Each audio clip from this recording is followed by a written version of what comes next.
मेरा वाला वो थानेदार है।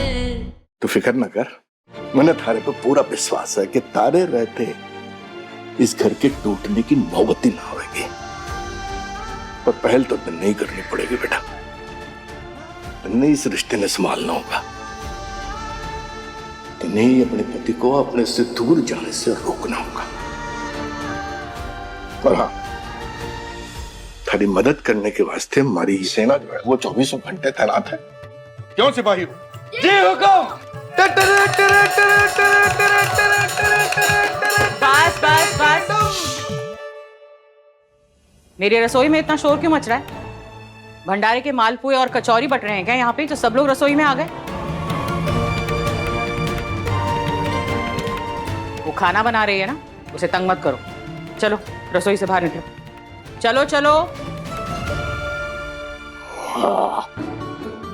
देखा अपनी माँ, देखा ये क्या बाल बना रखे हैं? हाँ, तुम्हें पता है कि इसके हुक्म के बगैर इस घर का एक पत्ता भी क्यों ना हिले? क्योंकि वो इस घर की है सबसे बड़ी बॉस।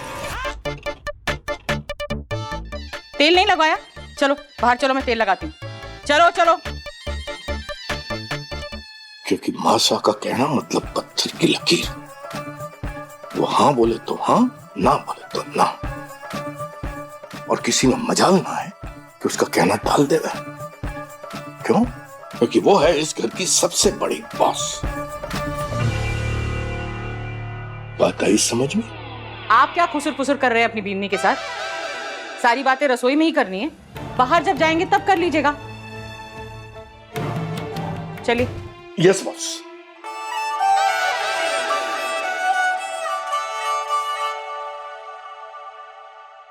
तुम खाना बनाओ। हाँ।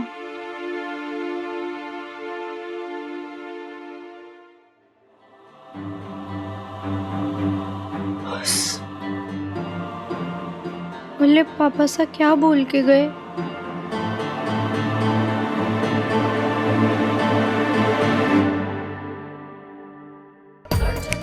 समझ गई।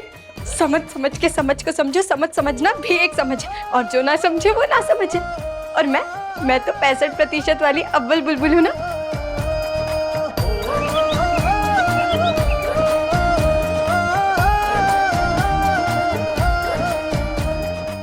अब देखना थानेदार साहब, आपकी बुलबुल आपको कहीं नहीं जाने देगी।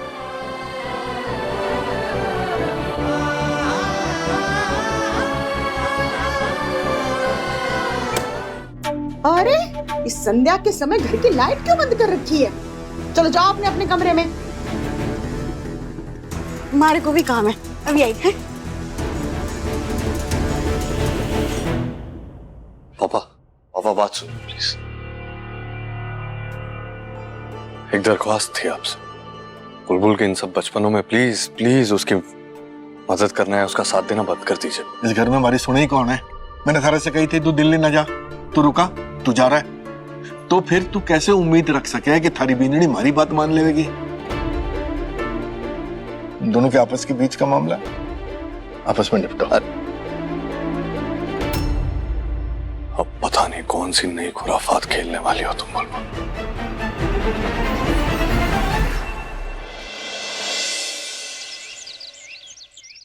कम इन। अब कमिश्नर साहब की मैडम साहब, आप चिंता मत करिए, मैंने आपका सारा सामान बांध दिया और आपकी टिकट भी बुक कर दी। अब आप अपने मायके जा सकते हैं। बुलबुल तुम भी यहीं हो? क्या रहा है, कोई समझाएगा मुझे? अब मैं आपको क्या क्या समझाऊं कमिश्नर साहब? यहाँ जो हो रहा है वो समझाओ, या एक औरत के दिल का हाल, उनके जज्बात समझाओ। आप तो कुछ भी समझने को तैयार ना है। मैंने कब तुम्हारी फीलिंग नहीं समझी, बताओ मुझे। देखिए कमिश्नर साहब, मैडम साहब से आपकी वजह से गुस्सा ना है, हमारी वजह से गुस्सा है। तुम्हारी वजह से? हाँ, आपको पता है हमारे और थानेदार साहब के ब्याह को अभी 1 बरस भी ना हुआ। हमारा पहला सावन आने वाला था, लेकिन अब ये सावन बिना साजन के सूखा सावन होगा। क्या आपके साथ कभी ऐसा हुआ है? नहीं, लेकिन हमारे साथ हो रहा है, सिर्फ कमिश्नर साहब की वजह से। आपको पता है मैंने अपने साजन के लिए पूरे 16 सोमवार का व्रत रखा, आपने भी रखा होगा ना? हाँ, और आपको पता है उसके साथ साथ मैंने इतनी पूजा पाठ किया, हर भगवान के सामने जाके मनोहर के, तब जाके मारे को इतना फूटरा पति मिला और आपको कमिश्नर सा मिला। लेकिन क्या फायदा हुआ, आप ही बताइए। अब मैं क्या करूं? अब मैं श्रृंगार करके, चूड़ी पहन के, बिंदी लगा के उनके फोटो के साथ मैं झूला झूलूं? ये कहाँ का इंसाफ है, आप ही बताइए। अब मैं क्या करूं? आपको पता है मेरा सपना था कि मैं और हमारे थानेदार से बरसात में एक ही छाते के नीचे गरम गरम भुट्टे पे नमक, मिर्ची और नींबू डाल के एक साथ खाए। आपने खाए होंगे ना? हाँ हाँ हाँ हाँ, मैं भी बस खाने ही वाली थी जैसे हमारे सपनों पे मीठी मीठी 2 बरसात की बूंदें गिरने वाली थी, उससे पहले बिन मौसम की बाढ़ ले आए आपके पति। अब आप ही सोचिए, अब चाय पकोड़े वो भी हमारे को अकेले ही खाने पड़ेंगे। आपको पता है मैंने सोचा था कि मैं और हमारे थानेदार साहब मोर मोरनी की तरह साथ में घूमर डालेंगे। आपने भी डाले होंगे ना? नहीं नहीं डाल, अब ठीक है, आपने नहीं डाले थे लेकिन मारे को डालने थे, हमारा सपना था। लेकिन अब सब कुछ मारे को अकेले करना पड़ेगा क्योंकि कमिश्नर साहब ने हमारे थानेदार साहब का तबादला करा दिया, वो भी इतनी दूर दिल्ली में। अब सोचिए मैं कैसे रहूंगी। आपको पता है वो क्यों जा रहे? क्योंकि वो हमारे से दूसरा गुस्सा है। लेकिन आप ही बताइए, कौन से पति पत्नी ऐसे होते हैं जिनमें लड़ाई ना होती? अब आप दोनों के बीच में भी तो होती होगी ना? होती ही होगी, क्यों नहीं होती होगी, सब में होती है।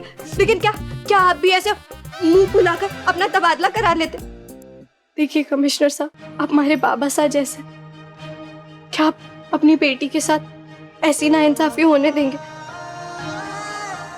थानेदार साहब का तबादला रोक दीजिए। बुलबुल बिल्कुल ठीक कह रही है। कितनी प्यारी, कितनी मासूम बच्ची है, और आप इसका दिल तोड़ेंगे?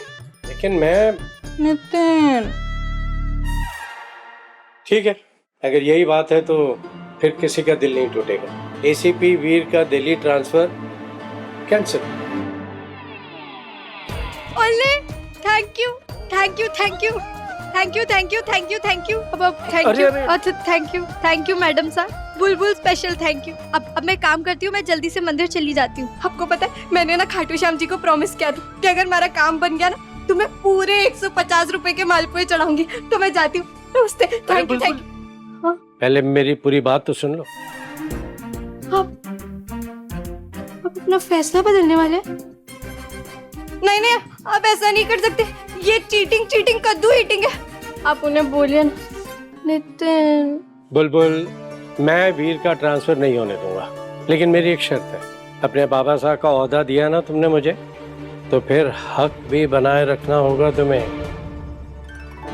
अरे हमने हमारे को डरा ही दिया था। बिल्कुल।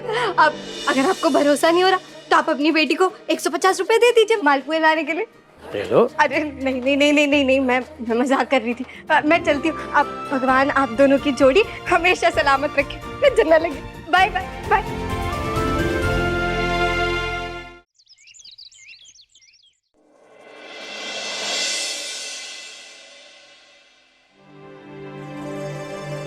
वैसे तो हर वक्त इधर उधर भुटकती रहती है, इस कमरे में उस कमरे में, इधर उधर। अब पता नहीं कहाँ गायब है।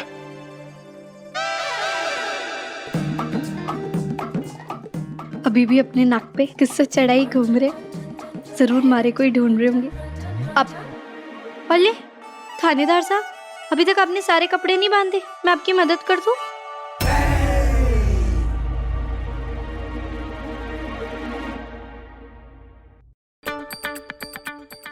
आंटी साहब, अपनी वजन क्यों बढ़ा रही हो?